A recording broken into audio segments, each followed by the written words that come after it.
What's something that you've learned that's impacted your quality of life? Anytime. You can go back as far as you need to. Something that I've learned that's impacted my quality of life. Mm-hmm. I would say accepting everybody for their good traits as well as their flaws. Everybody's flawed in some way, but Yeah, I mean, for sure. you know, just being able to, look at someone and say, hey, even though it's a flaw, I mean, Mm-hmm. I have my own. Oh, yeah. Everybody's Everybody different. else. Nobody's the same. So Mm-hmm. it's just kind of something to kind of look at people through another lens. Yeah. So Yeah, there's good and bad in everybody, and we've all got different experiences, and it shapes who we are, so you can't really, they say don't judge somebody without walking a mile in their shoes, but yeah. it's cheesy and cliche, but it's true. Yep, and what a perfect place to do this is out by the walking trail. Yeah. So how'd you learn that? Just over time, really. Yeah. Like, Just an accumulation of experiences? yeah. I can't think of like any one moment where like I was just ta-da, haha, a clue or Yeah. anything like that. It was just over time and experience. Yeah. I mean, I'm 31 now, so did I think the same way whenever I was 20? No, not at all. I Yeah. was just a dumb kid running around this town. Well, you got to keep growing. Exactly. But it seems that the older that I'm getting, the more that I'm learning, and just kind of, being able to flow easier with things and kind of figure it out a whole lot easier Yeah. with people. Can you think of a time where you had a hard time with that rule? Maybe somebody was really getting on your nerves or something? I mean, I can think of that quite a bit. Actually, like I work in a bar. Oh, yeah. On Dixon Street. So, like, yeah, there's a certain level that I'm willing to take. Yeah. But then I'm like, all right, come on, You got any good stories from that? Oh, my Surely God. you must. Where to start? Got a bunch. Let's see. We had a barroom brawl one time. It was my night off. I wasn't working. And I had a guy working the door for me. Mm-hmm. And so anyways, I guess for a while there, it seemed like every time I took a night off, a fight would break out at the bar. And so this was one of those nights apparently, but the guy working at the door, he was doing a good job. And I guess we had some guys come in from a different bar that had actually hit the owner of that bar that we knew. And he was a friend of ours. And so we were trying to get these guys out. And my wife was singing a song at the time, and one of the guys had like a camera. He's like, "Hey, I want to get this picture." I was like, "No, it's time to go." I was just helping him out. I was in literally like a tie and like a white button-up shirt at the time, and he's like, "No, I'll leave after I get this picture." And so I grabbed him, got him out the door, and they started getting rowdy. There must have been like 5 of them, but one went into the bush, one tackled me, and then I guess another one fought the bouncer inside. Well, the guy that was fighting the bouncer inside, he was wearing a white button-up shirt, and my wife was inside, and she thought that the bouncer was kicking the shit out of me on the floor, and she's like, "That's my husband." So this big country guy who didn't really want to get involved in any of this, but just kind of lending a hand. He like just kind of picked her up to move her out of the way and just drop her down, but he ended up dropping her halfway in a trash can, and she's trying to hop out of here. And so as she's doing that, she's figuring out at the time that yes, okay, that's not me getting my ass whooped, but I'm the one outside having to square off with 2 or 3 others, and we had our other bouncers outside and stuff. And so I'm dealing with one guy on the ground, and he gets a mount on me. And so I drive my elbow into the ground, and I flip over and I get a mount on him, and then out of nowhere, you know, as we're fighting, I just see nothing but white, and I'm looking up. I'm like, what was that? And I kind of caught it for a second. I was like, somebody just soccer kicked me right in the face. And I'm looking straight up at the sky. So I just stood straight up, and I start going for that one. And my buddy, he grabs me. He's like screaming inside, and like I can hear screaming, and I'm like, I'm going inside. But I went inside, and I just had blood all down the front of my shirt, and Yeah. she's like, I come in, and I'm like, are you all right? Are you all right? And she's like, are you all right? I'm like, oh no, I'm fine. But if he would have kicked me any lower, he hit me like right here. If he would have Yeah. kicked me any lower, he would have shattered my nose. Yeah, fortunately that's a pretty sturdy place. Yeah. You don't want to get kicked in the head. That's bad. But yeah, I mean, there's just working at a bar. I mean, there's stories like that are a dime a dozen. Oh yeah. You know? I'm sure it stays interesting for sure. Yeah. Have there been a lot of times where you feared for your safety? Yeah. There's been a few times. Let's see, what was it?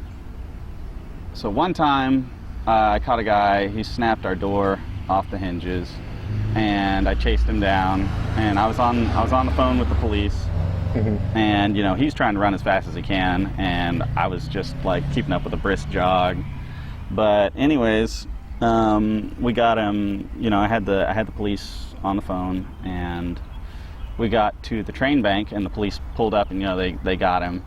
And as they were pulling him out, you know, and leaning him up over the hood of the cruiser, they pulled out a handgun that he had on him in there, and so that really made me start thinking hardcore about, you know, what I'm doing. Yeah. Like, was it worth it? Any broken door worth my life? Absolutely not. And Yeah, so like definitely.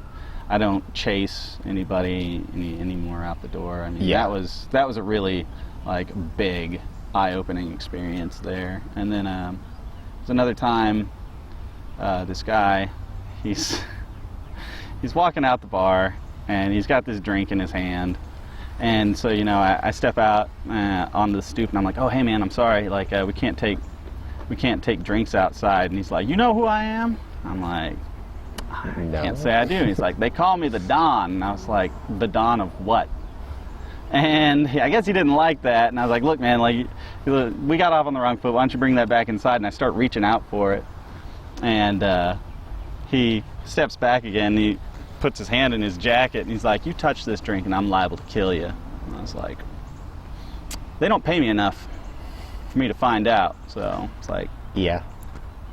get out of here, you know. And that's not something that I'm going to deal with. No. Yeah, you shouldn't. But other than that, like I try and be just as nice as possible to everybody, you know. Yeah.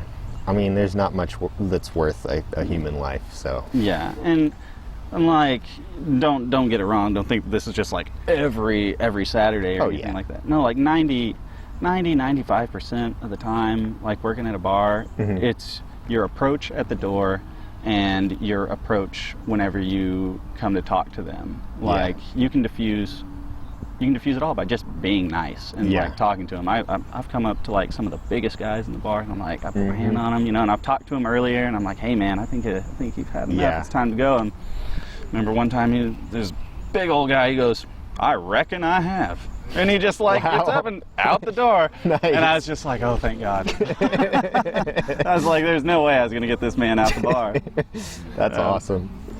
Yeah, it's just, even whenever people are drinking and stuff like that, like if you can have an energy and like make them feel welcome, you can keep at least a lot of the problems on the back burner. And, you know, some people, they just drink and they just want to go out and fight. Oh yeah. But some people go to the bar to fight. yeah, that's ridiculous. You know, Yeah. But those are just some of the people out there. It takes a lot of humility to keep that up, though. I mean, I can say from personal experience that, I try hard to diffuse situations like that, de-escalate situations, but it takes a lot of humility, and I got to be honest, sometimes I just don't have it. Yeah. Oh no, I agree. Like, I don't know. Like, I've always kind of been happy with who I was. Yeah. Like, as a person. It's funny. We've got one of my friends. He's like, you're a total dork, man, but like you totally own it. And I'm like, damn right I do. Like, it's just what I do. I've got like my Captain America like Converse on and stuff, and I'm just. Yeah, that's awesome. If you're proud about what you're doing it right. Like, I mean, if you're doing, as long as you're not like killing people or hurting people. I'm proud about doing this, No, we're not gonna go there. But were you always that comfortable with yourself? No. Like, it took time, and because what was it? Whenever I was younger, I got picked on a lot whenever I was younger, and I was also like a lot more. I've always been patient, and so like I always let things slide. Yeah. And I think people who are used to getting harassed learn to be patient. Yeah. And so I don't know, but once I got into my 20s and kind of started working at a bar, like I found that balance that I really needed. Yeah. And so now I can deal on both sides of the fence and still feel like good about myself. And I mean, it's also really good to have a job that's technically customer service, but you can tell somebody to get the hell out. Yeah. Like. Yeah, you can't do that everywhere. No, it's like you can't. This isn't Walmart. Yeah. I've told people that before. They're like, I want to speak to your manager. I'm like, this ain't Walmart. Like, you see how busy we are? Get the hell out of here. So have you, in those times of violence, have you, thought, maybe I should do something else? So it's funny because in my mid-20s, like I was all vinegar, just like, oh yeah, I'll work the door, I'll fight, and now now that I'm in my 30s, I'm like, I'm too tired and lazy for this. I don't want to scrap with these people. I got a professional day job now. I can't go to work with like, my polo tucked in and my badge typing on my keyboard with a black eye, Yeah. You can't keep it up forever. So. But now I'm not really working security anymore at the bar that I'm working at on the weekends. Okay. Like I'm actually behind the bar now, so it's much easier. Yeah. What's your day job? I am an engineering technician. Okay, cool. Yeah. Is that something that you've been working towards for a while? So it just kind of like fell into my lap. Like I work industrial. Manufacturing, things like that. And I worked as production for a long time. I'd say 3 years, 4 years, something like that. And they wanted somebody to be hired within the company as into engineering, that kind of understood both sides of everything. And I mean, I don't have a degree, but I consider myself not smart but clever. Yeah. And so basically we did that.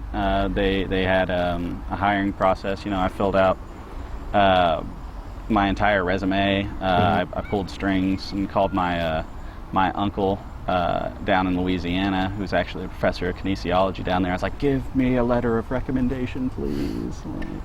And I mean, I must have went over this thing like 12 times. I must have made 12 resumes and just scrapped them, and then finally I had the perfect one and turned it in, and it worked out. That's awesome. Yeah, I know it can be hard to get comfortable with your resume. Yeah. So, well, thanks for talking to me. I appreciate it. Absolutely, man. Like, this is really enjoyable. Yeah, I enjoy it for sure.